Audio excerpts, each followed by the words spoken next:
नमस्कार. महाराष्ट्रातील विविध क्षेत्रातील बातम्या झटपट आपल्या मोबाईलवर पाहण्यासाठी लगेचच सबस्क्राइब करा राष्ट्रशक्ती लाईव्ह न्यूज आणि सोबत बेल आयकॉन प्रेस करायला विसरू नका. राज्याचे माजी मंत्री धनंजय मुंडे यांच्या राजकीय कारकिर्दीतील सध्याचा काळ हा अवघड आणि आव्हानात्मक मानला जात आहे.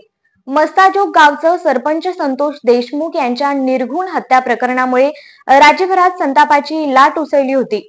या हत्या प्रकरणात धनंजय मुंडेंचा राईट हँड म्हणून ओळखल्या जाणाऱ्या वाल्मिक कराड आणि त्याच्या साथीदारांचा सहभाग आढळून आला होता.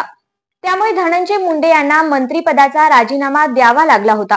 त्यानंतर धनंजय मुंडे यांना बेल्स पाल्सी हा आजार जडला होता. त्यामुळे धनंजय मुंडे हे जवळपास अज्ञातवासात गेले होते. काही दिवसांपूर्वीच ते इगतपुरी येथे विपशयनेसाठी गेले होते.